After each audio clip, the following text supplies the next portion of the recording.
Hello, everyone. This is Doug Nelson, the district trainer for Rotary District 6490.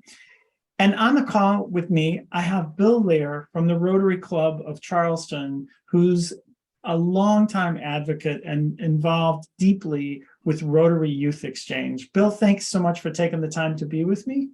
Doug, thank you. I'm happy to participate. Yeah, and tell me just a little bit. I know this goes back a long way, so just give me a little synopsis of your involvement with Rotary and with the program.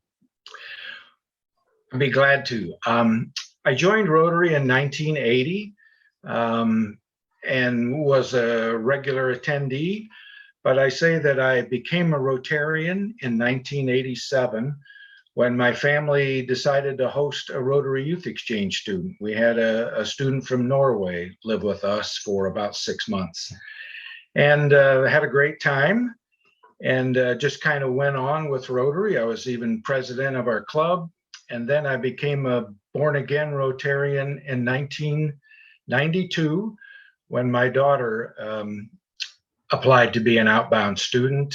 And I've just been involved with the program ever since on the club and district and Midwest level. That's awesome. You know, that's interesting. I may have actually met your daughter because I was a GSE participant in 1992 to Japan. So I probably met your daughter at the district conference. So, I bet so. Yes. Yeah. You know, and again, what a leap of faith for a young person to go to another country for a year. In some ways, it must self-select someone who has that kind of confidence in themselves and is willing to take a risk. I assume it's a special student who is willing to do that. Well, it does take a special person. If it was an easy thing to do, lots of people would do it. And as we know, the program does not have too many participants for sure. Sure. And I think that the biggest things is that we are looking for students who can be ambassadors, people who are friendly, can make friends, can talk to adults, can take the first step at meeting new people. It's not an academic exchange, it's a cultural and language exchange. So that's the first thing. You're looking for personalities, people who can represent their Rotary Club, their family, their community, and our country. So that's the first thing. The second thing is that you look for students who maybe have a sense of adventure. Mm-hmm. That can be good and bad. You can have students who, maybe are carefree, maybe a little too much, but they have to have that sense of adventure, of wanting to try something new, not just going along with what everybody else has done. Just as, for instance, my daughter went on exchange for the year between high school and college after she graduated. She didn't want to just go right into college. She wanted to do something different. So Rotary Youth Exchange fit right into her plans there. The third thing is that you look for students who are up for challenges. Students who challenge themselves in school. Maybe they're taking difficult classes. They may not be the best student in that, but they're up for the challenge. Students who try a new activity at school. It can be sports, it can be drama, it can be the dance team, but something that they want to try new things. And you're always looking for activities that students are involved in. So those kind of things, when you're interviewing students and their parents, you kind of get a feeling for, does this student really want to do it? You don't want it just to be the parents who have this idea. Sure. And you don't really want a student who's just thinking, I just want to get away from home for a while. You're looking for some traits in the students and the families. Yeah.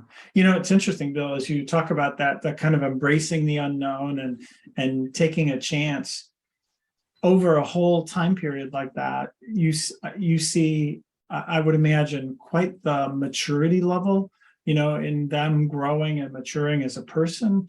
Janet and I have hosted, I think, 3 of the longer term exchanges where they were with us for a few months. And, you certainly see in these kids over a 1-year period, just a meteoric, growth in their maturity and their independence. And I bet on the flip side, I bet you saw some of that in your daughter when she returned. Yes.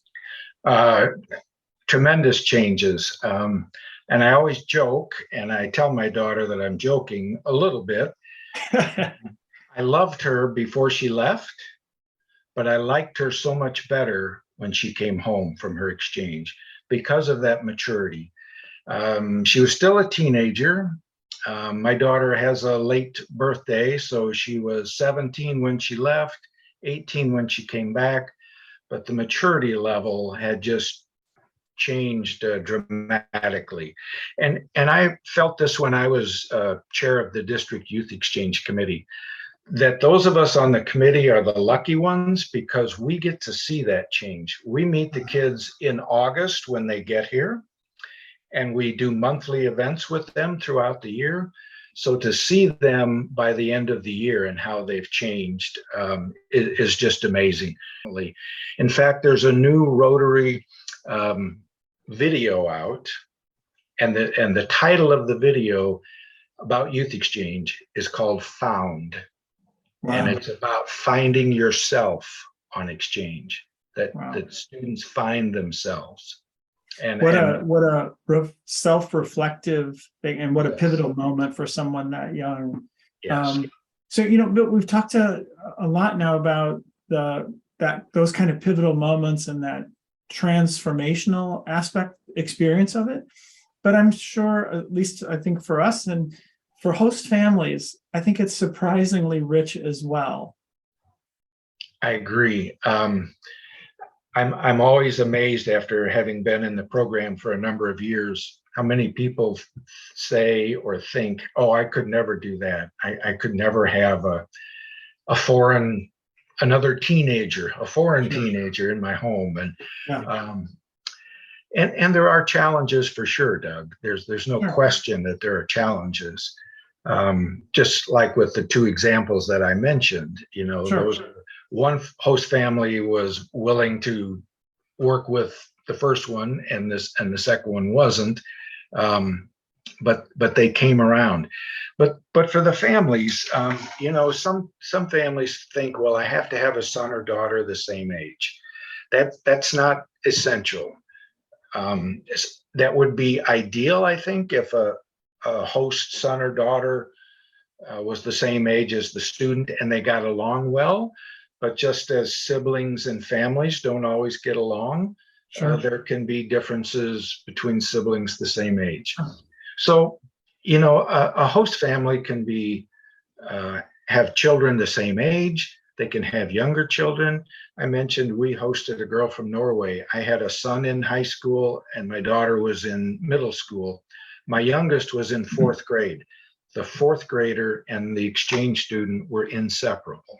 Oh my gosh. They just bonded. That was so you just never know. But we also have had host families that have no children in the home. They're empty nesters. It's a chance to get reconnected with the school activities, get you back in some of those things that your own family maybe was involved in for years. And you can give full attention to the student there. You don't have to think, well, I'm giving too much time to the exchange student, not to my own. So there's all kinds. And gosh, we have students who have gone back to visit their host family.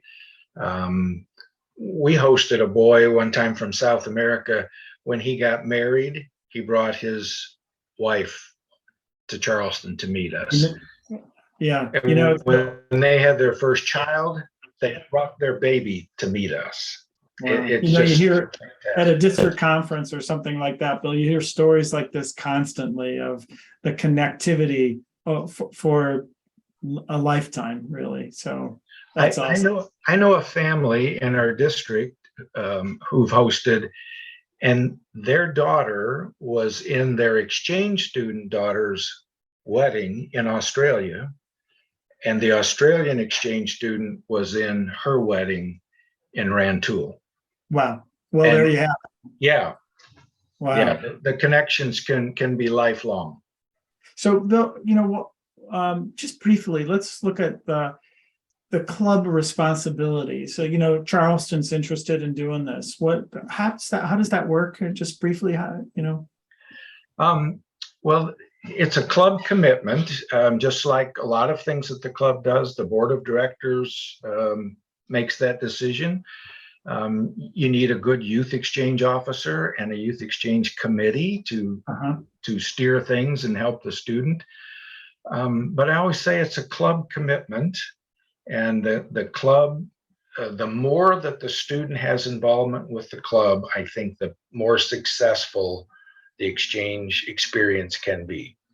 I think a club that has a student come once or twice a month to their meetings, meets more people, feels more of a connection to Rotary and a commitment to Rotary and the youth exchange program, rather than just being on their own in a community with one family. It's a connectivity to the club and thus to the community. So the more the club can do, if it, we talk about having 2 or 3 host families in Rotary, and that's unusual in exchange. A lot of exchange programs have the students stay with one family for the whole year. So we think the students get a variety of experiences by having more than one host family. They can get different views of American life, American family life. So why not give them more opportunities by having members of the club do something with the students, say once a month. In the 10 months they're here, it could be, maybe not the first months when they're first getting adjusted, but the next 9 months, somebody takes the student out to dinner, takes them to a sporting event, takes them to a show, maybe at the Cranard Center or the Dowdness Center in Charleston or in Bloomington Normal. There's all kinds of things you can do. I know a lot of people have taken students to Disney World, maybe on vacation, things like that. And that's wonderful, but it doesn't have to be that extensive. It can just be for an evening or a weekend or something like that.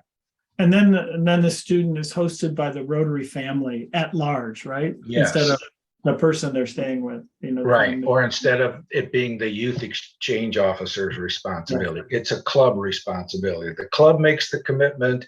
The funds to help fund the program come from the Rotary Club. And so it just gets more involvement and more connectivity. And richer for everybody, really. Yes, everybody exactly. I mean, how many times does the world come to you? And yet with youth exchange, you get that experience. Well, thank you so much for taking the time to do this, but I'm not letting you go until just for 1 second, man. You got to tell that story about dreaming in English. Just really briefly. But it is one of the funniest things I have heard in a long time. Well, you're setting it up now, and it's bound not to be as good as what we're playing it up. But yes, I had a student one year, a boy from Costa Rica, and he was struggling with English. And he was really a nice kid. He's still a nice guy. He lives in England. He owns a restaurant in England now, but he's from Costa Rica. So he had trouble in school, couldn't communicate. And I remembered our first exchange student from Norway. We were the second host family.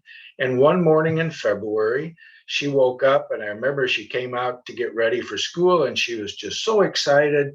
She said, "I dreamed in English last night for the first time." And it was just so exciting. I didn't have to dream and then this morning have to translate what was going on. So I kept telling Leo about that story, and I said, "It's going to happen to you, and then you'll know you have English." So, months went on, and then one day, probably in February, I was getting ready for work in the morning, and the phone rang, and Leo's on the phone.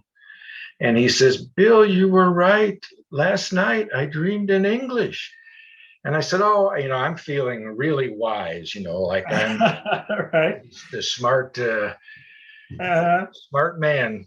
And I said, oh, Leo, that's wonderful. I said, I'm so happy for you. I knew it would happen. I kept telling you, if you just waited, don't give up, it'll happen. I'm so excited for you. What'd you dream about? And there was this silence on the line. And he says, I don't know. It was in English. So I just yeah, love that.